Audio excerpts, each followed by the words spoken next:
Kasi ang dami nga nagme-message sa akin na ano, kung affected ba sila ng mga bagong mga rules, yung mga bagong mga nilabas ni IRCC. Sa tingin ko naman hindi. Sa mga demographic ko, yung mga sa mga butcher, yung mga welders.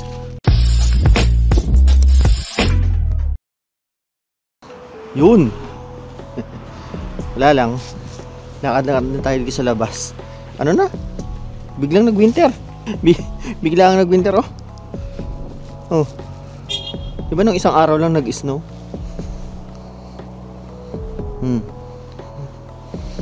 Biglang pumuti na yung paligid.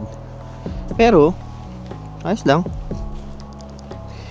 Hindi pa siya yung ganong lamig-lamig na hindi pa no. Pero kaninang umaga minus 11 yata. Minus 11. Ngayon parang mga minus 7 lang. Pero ang problema sa ganito, bumagsak na yung snow. Hindi na natutunaw yung yelo. Hindi tulad ng pagka nag-snow lang tapos hindi pa siya winter, iinit, matutunaw. Ngayon hindi. Ito yung mga madulas Maraming mga nadudulas sa ganito. Last year kasi halos matatapos na yung November bago nag-snow. Ngayon wala. Ayun yung mga madulas Maraming na-aksidente sa ganyang dulas ay sa ganyang yelo. Nakakatakot. Ang usual na mga dyan, mga na bibiktima, yung mga umahabol ng bus kasi aalis na yung bus. O nga pala, anong oras na? Sunday ngayon dito 5:30 ng hapon, pero madilim na. Hindi na siya yung, di ba pagka summer alas 10 na ng gabi, maliwanag pa. Ngayon wala na, talagang mabilis na. Actually ganito rin naman sa Pilipinas, di ba? Pagka mga bandang alas 6 madilim na. Ikot-ikot lang tayo rito hanggat kaya pa yung lamig. Hindi naman kasi ganun hindi naman ganun kalamig.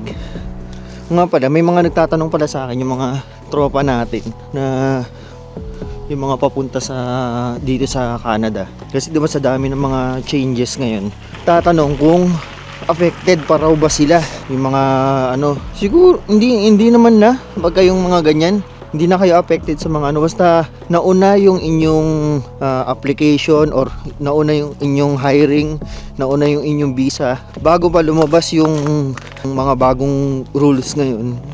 Hindi na kayo affected niyan. Saka usually diyan yung mga nagtatanong sa akin, yung mga butcher din, tuloy-tuloy pa rin kasi ito nga sa High Life, di ba, tuloy-tuloy pa rin yung hiring nila. Kaya yung sa mga nag-a-apply diyan ng butcher, tuloy-tuloy nyo lang yung application nyo. Hindi naman siya nawawala. Bali ang nag-handle ng ng High Life, maraming agency. Marami silang kinukuhaan, yung ISO, Magsaysay, saka yung isa, basta ilalagay ko na lang dyan sa description yung mga nag-hire sa High Life. Tapos meron pang isang nagtanong sa akin kung okay na ba daw yung 1 year experience. Nako, hindi. Dapat buuin nyo yung at least 2 years na experience para mapansin kayo ng mga agencies. Tapos isa pang tanong nila, okay lang ba na hindi mo na kumuha ng IELTS? Okay lang naman, kaya lang kung ako yung hiring agency, ba't kita i-entertain, bakit kita isasalang sa mga hiring namin kung yung mga kalaban mo meron ng mga IELTS, kompleto na yung requirements nila, tapos ikaw wala ka pang IELTS, di ba? Siyempre mas uunahin kayo merong mga IELTS na. Required ba talaga ang IELTS? O required yung sa mga nandito sa mga gustong pumunta sa Canada, required ang IELTS. Ang dami kasing nagme-message sa akin pa rin na alam mo yun, gusto raw nila mag-apply na kasi parang naubusan na ng oras. Mas maganda pagka mag-a-apply na kayo, kumpleto na yung bala nyo bago kayo sumabak sa gera. Hindi pa masyado malamig, pero pag tumatagal ka, lumalamig na talaga. Nga pala, kagahapon pala nag-celebrate ng birthday yung mga tropa natin, sila Marlon D, si Orme, saka si Jonas. nagsabay-sabay na sila ng celebration. Hindi na rin ako masyadong nagtagal kasi walang kasama dito sa bahay yung mga bata. Umuwi rin kagad ako, nakikain lang, no? Pero ayos lang naman kasi walwala na namang inuman. Hindi ko alam kung hanggang anong oras sila natapos kahapon.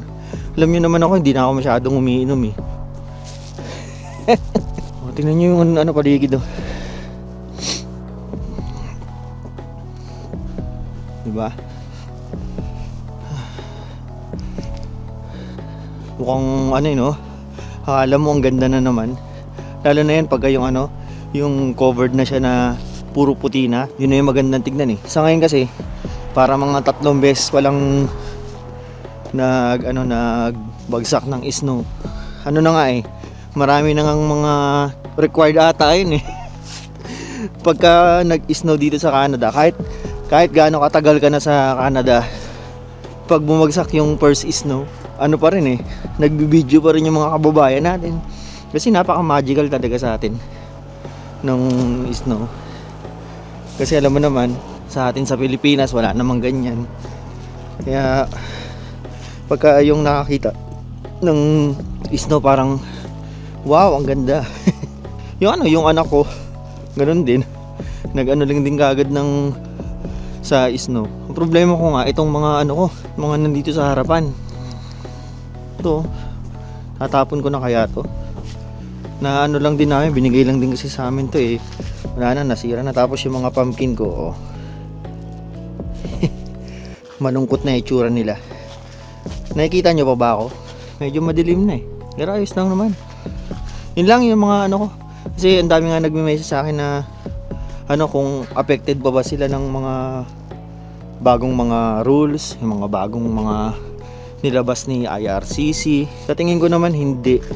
Sa mga demographic ko na tungkol sa yung mga sa mga butcher, yung mga welders.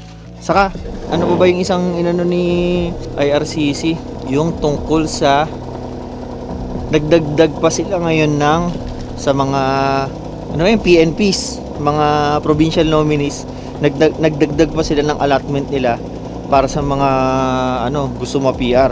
Kaya actually hindi naman, kasi ang dami ino-over exaggerate nila yung bagong labas na rules ni IRCC. Sa totoo lang, hindi naman ganun kasama. Yung iba nga parang napaganda pa sa kanila eh, yung nilabas na yun. Kaya huwag kayong mangamba yung sa mga bago rito sa Canada, yung mga papunta pa lang, relax lang. Din tayo, makukuha rin natin yung pinapangarap na yun na magtrabaho rito sa Canada at maging permanent resident. Yun naman ang pinakahabol natin dati, no? Yun lang, para meron lang tayo video. Saka pinakita ko lang sa inyo yung yung itsura ng lugar namin ngayon. November, kalahati na November. Hindi ko alam kung anong date niyan eh, no? Sige na, like, share, subscribe yung mga alam yun. Sinapaalam.